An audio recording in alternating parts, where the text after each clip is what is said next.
Financial accounts chapter start कर रहा हूँ मैं, consolidation and sub division of shares. अब consolidation and sub division chapter आगे पीछे हो सकते हैं। ये मैं आपको जिस बुक में से करवा रहा हूँ, ये बुक है जो अभी तक का लेटेस्ट एडिशन अवेलेबल है मार्केट में।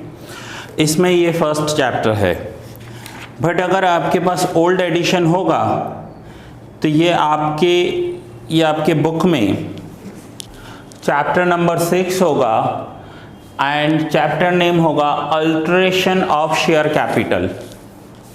Alteration of share capital and consolidation and sub division, दोनों का मीनिंग एक ही होता है। ना पहले तो समझते हैं कि कंसोलिडेशन एंड सब डिवीज़न होता क्या है।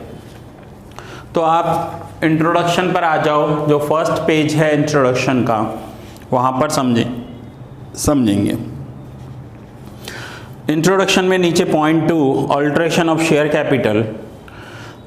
अ company can alter its share capital as per Indian companies act 2013 under section 61 on certain condition. The following are the modes of alteration of share capital of the company allowed by the Companies Act.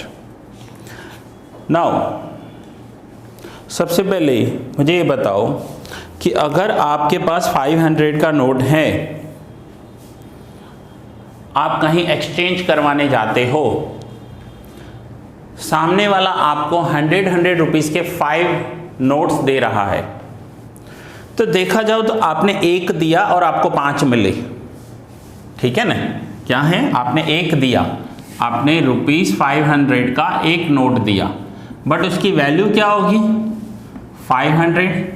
सामने वाला आपको छुट्टे दे रहा है, change दे रहा है, वो आपको 100 रुपीज़ के 5 नोट्स दे रहा है। अब नंबर्स तो बढ़ गए ना, आपके पास एक नोट था, आप कितने नोट हैं 5, बट वो कौन से हैं 100 वाले, तो भी उसका वैल्यू क्या होगा 500। वैल्यू में तो कोई चेंज होने वाला नहीं है। सो वैल्यू में कोई चेंज नहीं हो रहा है, इतना क्लियर हो गया। इसे कहते हैं सब डिवीज़न। सब डिवीज़न का मतलब क्या हुआ कि हमने वैल्यू को रिड्यूस नोट्स का जो अमाउंट है वो रिड्यूस कर दिया, वैल्यू सेम रहेगी। सेम इसका रिवर्स एग्जांपल देते हैं। आपके पास 100 के 5 नोट्स हैं, आपने अपने पापा को दिए और बोला मुझे 500 का नोट दो, उन्होंने कर दिया। So that is consolidation. It means कि है यहाँ पर कि हम वैल्यू में कोई चेंज नहीं कर रहे हैं। अब कंपनी क्या करती है कि कंपनी के पास किसी XYZ कंपनी के आपको 100 रुपीज़ का एक शेयर है, तो उसकी वैल्यू क्या होगी 100 होगी। आपने उस कंपनी का किसी भी एक XYZ कंपनी का एक शेयर लिया है 100 रुपीज़ में। अब कंपनी बोलेगी ये एक शेयर हम वापस लेंगे आपसे, ये कैंसिल करेंगे, लेकिन हम आपको 10 रुपीज़ के 10 शेयर्स दे रहे हैं, तो भी वैल्यू क्या होगी वही होगी। इससे बेनिफिट क्या होता है कि अब सपोज करो आपके पास एक शेयर है 100 रुपीज़ का, आपको 50 रुपीज़ की नीड है, तो आप आधा शेयर बेच नहीं पाओगे, आपको या तो पूरा बेचना पड़ेगा या पूरा रखना पड़ेगा। लेकिन अगर 10 के 10 शेयर्स हो गए और आपको 50 रुपीज़ की ज़रूरत है, तो आप इसमें से 5 शेयर्स बेच सकते हो। सो ये हम इस चैप्टर में करने वाले हैं। One of the most easiest chapter है फाइनेंशियल अकाउंटिंग का। चलिए नाउ फर्स्ट पेज पर आ जाते हैं। नीचे ए पॉइंट दिया हुआ है, increase of share capital by issuing new shares. Second, bye issuing bonus shares. Bonus share का भी एक अलग से चैप्टर आपको आएगा। इशूइंग न्यू शेयर्स आप स्टैंडर्ड 12th में भी करके आए हो, शेयर कैपिटल ट्रांजेक्शन्स पार्ट 2 में, अकाउंट पार्ट 2 में, और यहाँ पर भी होगा, इवन सैम 1 में भी था। सेकेंड पॉइंट है बी में क्या दिया हुआ है, changing the form of share capital. Consolidation of shares that is converting present shares of small value into share of higher value, small value का हायर वैल्यू कर देंगे। 100 के 5 हैं तो 500 का 1 कर देंगे, that is called consolidation. And second है sub division of shares, that is converting the shares of higher value into the shares of small value. ये हायर वैल्यू था, उसे स्मॉल वैल्यू में कन्वर्ट कर दिया। Conversion of shares into stock and vice versa. Stock भी समझेंगे क्या होता है। अब ये तो था कंसोलिडेशन एंड सब डिवीजन। मैं जब भी चैप्टर स्टार्ट करता हूँ पहले फर्स्ट इंट्रोडक्शन में इस वर्ड की मीनिंग बताता हूँ कि चैप्टर में हम करने क्या वाले हैं। अब ये तो आपने कंसोलिडेशन एंड सब डिवीजन समझ लिया, बट कुछ स्टूडेंट्स के बुक्स में यही चैप्टर जो ओल्ड एडिशन है अल्ट्रेशन ऑफ शेयर कैपिटल लिखा हुआ है। पहले तो मुझे बताओ अल्ट्रेशन किसे कहते हैं? वर्ड सुना हुआ है अल्ट्रेशन? अल्ट्रेशन का मतलब होता है अल्टर करना। अल्टर करना मीन्स चेंजेस करना। हम अपने क्लोथ्स को अल्टर करवाते हैं, साइज छोटा बड़ा, लेंथ कुछ भी कम ज़्यादा करवाना, दैट इज कॉल्ड अल्ट्रेशन। यहाँ पर भी तो अल्ट्रेशन कर रहे हैं ना, लेकिन किसका कर रहे हैं? शेयर कैपिटल का। शेयर कैपिटल की साइज में चेंज कर दिया, that is called alteration. So clear हुआ, मीनिंग क्लियर हो गई चैप्टर की, कोई डिफरेंस नहीं है, सेम चैप्टर है। ओल्ड एडिशन में अल्ट्रेशन दिया हुआ है, न्यू एडिशन में कंसोलिडेशन एंड सब डिवीजन कर दिया है नेम। चलिए नाउ अब हम इसके सम्स को समझते हैं। सो क्वेश्चन नंबर फर्स्ट करेंगे।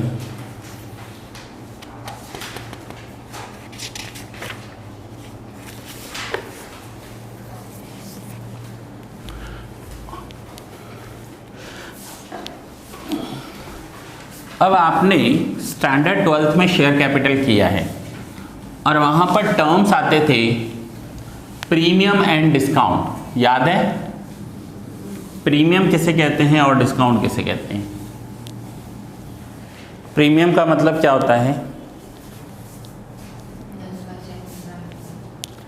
10 रुपए का शेयर 15 में बेचना, ठीक है। कहने का मतलब कि कंपनी का जो शेयर है, जो फेस वैल्यू है वो 10 रुपीज़ है और कंपनी अगर ज़्यादा वैल्यू पर बेच रही है, so that is called premium. तो क्या हम ये कह सकते हैं कि प्रीमियम मीन्स फायदा हुआ, प्रॉफिट हुआ, बेनिफिट हुआ, ठीक है। और इसका ऑपोजिट 10 रुपीज़ का शेयर 9 रुपीज़ में दे रहे हैं, तो इसे डिस्काउंट कहते हैं। इसका मतलब हमें ये लॉस हुआ, कम प्राइस पर दे रहे हैं, ठीक है। अब कंपनी क्या करती है, कई बार शेयर होल्डर्स एग्री भी तो होने चाहिए ना ये सब करने के लिए, कंसोलिडेशन एंड सब डिवीजन करने के लिए। तो कंपनी आपको ऑफर देगी। अब ऑफर कैसे देगी? सपोज करो कंपनी आपको बोले आप 100 रुपीज़ का एक शेयर वापस कर दो, 100 रुपीज़ का एक शेयर। कितनी वैल्यू वापस की आपने? 100। कंपनी आपको ऑफर दे रही है हम आपको 10 रुपीज़ के 11 शेयर्स दे देंगे, 10 रुपीज़ के 11 शेयर्स।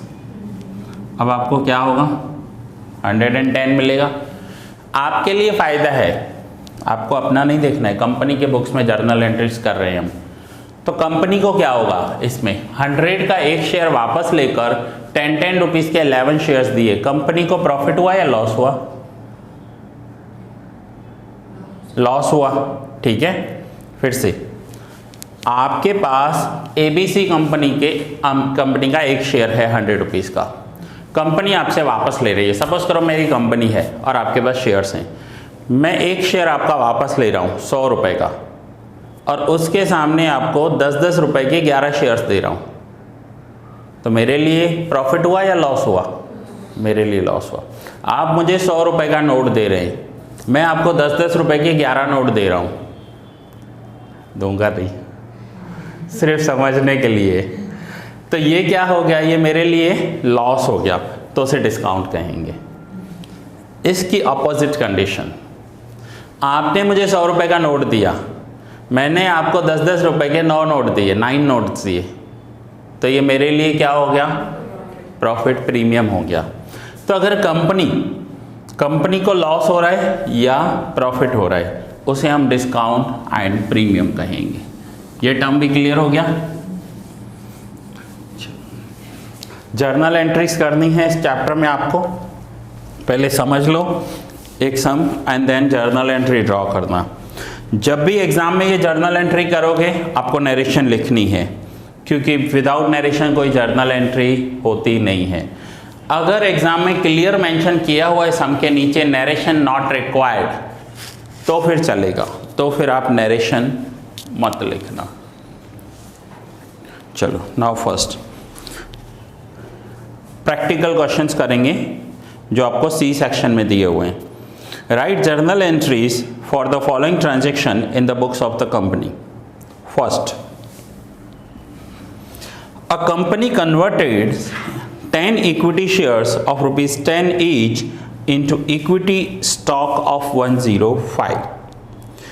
एक कंपनी 10 रुपीस के 10 शेयर्स हैं, वो अपने शेयर होल्डर से वापस ले रही है और उनको 105 का इक्विटी स्टॉक दे रही है। अब बताओ कंपनी को प्रॉफिट हुआ या लॉस हुआ? 10 रुपीस के 10 शेयर्स वापस ले लिए और सामने 105 का इक्विटी स्टॉक दिया, लॉस होगा कंपनी को। तो कंपनी के पास वापस क्या आ रहा है? तो इक्विटी शेयर कैपिटल वापस आ रहा है। अकाउंट्स के रूल्स है डेबिट व्हाट कम्स इन, या फिर कैपिटल वापस आ रहा है तो कैपिटल क्रेडिट होता है, वापस आ रहा है तो डेबिट होगा। तो यहां पर लिखेंगे equity share capital account debit 10 rupees के 10 शेयर्स 100। उसके सामने कंपनी ने दिया क्या? तो पहले मैं 2 लिख रहा हूं, डेबिट में अभी एक और पॉइंट आएगी 2।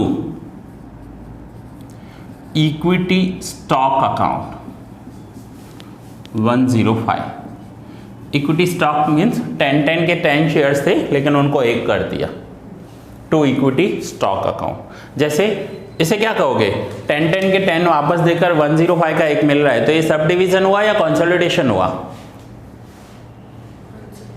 कंसोलिडेशन हुआ। सब डिवीजन यानी छोटे टुकड़े करना। सब डिवीजन, डिवीजन में डिवाइड करते हैं ना, डिवाइड करते हैं तो क्या होता है? छोटे टुकड़े हो जाते हैं। आप 100 को 10 से डिवाइड करो तो 10 आंसर आएगा, टुकड़े हो जाएंगे उसको। सो सब डिवीजन में छोटे टुकड़े करना, बड़ी वैल्यू को छोटा करना। आपने 100 रुपीज़ के 100 रुपीज़ किसी को दिए और उसने आपको 10 रुपीज़ के 10 नोट दे दिए, ये आपने सब डिवीज़न किया। लेकिन आप 10 के 10 नोट्स दे रहे हो और 100 का नोट ले रहे हो, दैट इज कंसोलिडेशन। ठीक है, तो यहाँ पर कंपनी 10 रुपीज़ के 10 शेयर्स वापस ले रही है और सामने इक्विटी स्टॉक दे रही है। ठीक है, ओके। सो नाउ कंपनी को क्या हुआ? प्रॉफिट हुआ, लॉस हुआ? लॉस हुआ, क्योंकि कंपनी 100 रुपीज़ वापस लेके आपको 105 दे रही है, तो कंपनी को लॉस होता है तो उसे डिस्काउंट कहते हैं। तो लिखेंगे डिस्काउंट ऑन इक्विटी स्टॉक जो दे रही है, discount on equity stock account debit 5 rupees. Company का लॉस हो गया, दैट्स इट। ये जर्नल एंट्री पूरी हो गई। सेकंड,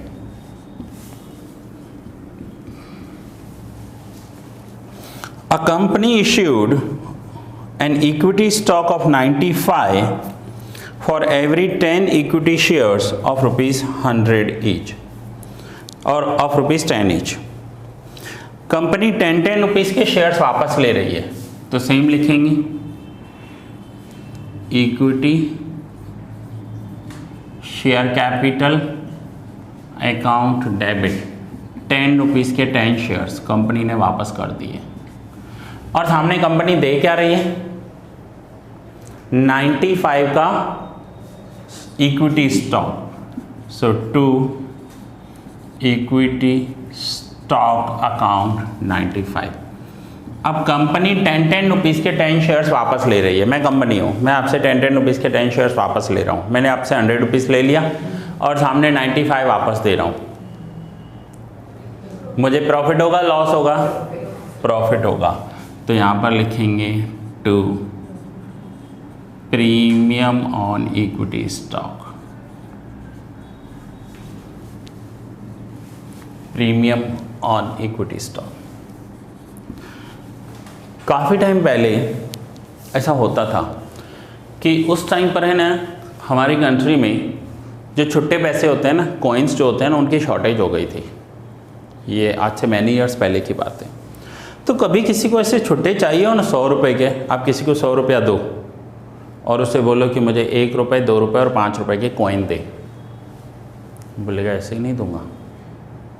100 रुपये का नोट लूँगा लेकिन सामने 98 रुपीज़ दूंगा, जबकि ये इलीगल है, ऐसा करना इलीगल है। अब किसी को छुट्टे चाहिए, उसका बिजनेस ही ऐसा है कि उसे रोज़ छुट्टों की ज़रूरत पड़ती है। स्कूल में कैंटीन है, कोई लारी वाला है, बच्चे आते हैं 10 रुपीज़ का नोट देते हैं, 2 रुपीज़ 3 रुपीज़ का कुछ चॉकलेट या टॉफ़ी लेते थे, 7 रुपीज़ रिटर्न करने।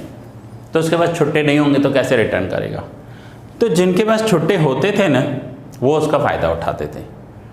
100 रुपये का एक नोट ले लिया और सामने दिया क्या 98, तो प्रीमियम हुआ ना, 2 रुपीज़ का फ़ायदा हुआ ना। यहाँ भी कुछ वही हो रहा है, कंपनी वही कर रही है, लीगल वे से कर रही है। यहाँ पर कंपनी ने 100 रुपया वापस लिया और 105 रुपया दिया, तो कंपनी को 5 रुपीज़ का लॉस हुआ। यहाँ पर भी कंपनी ने 100 रुपया वापस लिया बट 95 दिया, तो कंपनी को 5 रुपीज़ प्रॉफिट हो गया। Third, Ahmedabad Transport Company Limited registered with a capital of 8,000 equity shares of 10 each, fully paid, resolved to subdivide its every equity shares into 7 equity shares of 10 each and 3 preference shares of 10 each, fully paid up. अब एक company के पास सिर्फ equity shares है तो उसे equity shares नहीं रखने हैं, उसे इक्विटी एंड प्रेफरेंस दोनों में डिवाइड कर देना है। सो पहले तो शेयर्स कितने हैं कंपनी के पास तो वो देखेंगे। तो 8,000 शेयर्स ऑफ ₹10 ईच, तो अमाउंट कितना हो जाएगा 80,000। अब इसे सब डिवाइड करना है। Sub divide means equity and preference दोनों रखने हैं। So equity shares and preference shares कितने कितने रखने हैं, तो देखो क्या दिया हुआ है, 7 equity shares of ₹10 each and 3 preference shares of ₹10 each. Now 7 into 10, 70 and 3 into 10, 30. तो रेशियो हो जाएगा 7:3। 7:3 में से अलग अलग करने हैं इक्विटी शेयर्स। अब ये कंपनी अपने पहले वाले इक्विटी शेयर्स वापस ले रही है। कितने के थे वो 80,000 के, तो ये 80,000 के शेयर्स वापस ले रही है।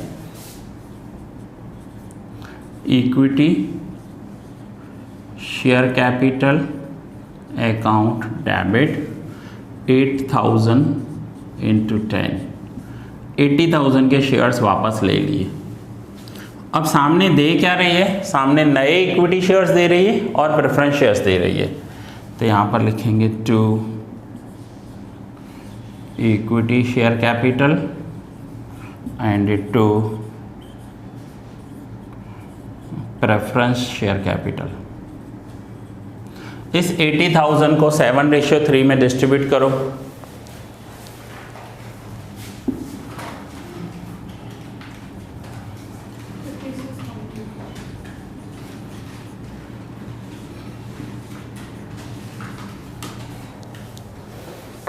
कंपनी ने इक्विटी शेयर्स वापस ले लिए और सामने नए इक्विटी शेयर्स दिए और नए प्रेफरेंस शेयर्स भी दिए। समझो आपने किसी को 500 रुपीज़ का नोट दिया, उसने आपको 400 रुपीज़ के नोट्स दिए और 100 रुपीज़ के कॉइन्स दे दिए। क्या किया, फॉर्मेट ही तो चेंज किया। तो यहाँ पर इक्विटी शेयर्स वापस लेकर कुछ पोर्शंस इक्विटी शेयर का दिया और कुछ पोर्शन प्रेफरेंस शेयर्स का दिया। पूरे चैप्टर में ये ही है और इतना ही है।